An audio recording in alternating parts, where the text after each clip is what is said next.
objective here was to provide a long enough set of funding requests, or a funding request that would meet that would mean we wouldn't have to come back in a month or 6 weeks, right? To ensure that there was planning that was possible through the U.S. military and through our European partners and the Ukrainians as well. Now, some of this funding, for example, the $6 billion of this $20 billion of the security assistance component is for the Ukraine Security Assistance Initiative, which is basically direct support for Ukraine to purchase its own weapons from the defense the defense industry here in the United States. They could not even intake,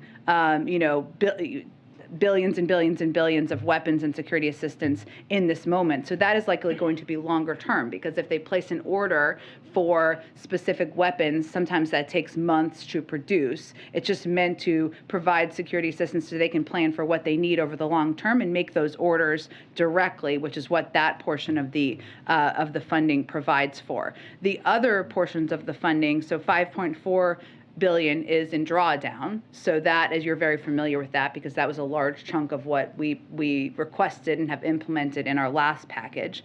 And that basically allows the United States to, when we provide weapons or give weapons to the Ukrainians, to have the funding to backfill those needs and order those weapons so we can backfill them here and make sure we have what we need here in the United States.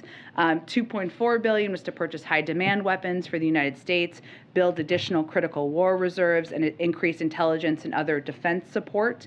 And then $4 billion is in state, foreign, military financing, which is not just for Ukraine. That's for a range of countries. It's FMF funding that will be applicable to a range of countries and what their needs are. And finally, $2.6 billion is to continue supporting U.S. troop deployments in NATO territory. So as you know, we had about 80,000, and now we're up to 100,000. And we're also, of course, providing support to a range of our NATO allies and partners in the region, and that helps support that includes U.S. troop transportation, special pay, medical support. So that's kind of the breakdown of what it is, but some of that would certainly go beyond. It was just meant to be a request that accounts for the fiscal year.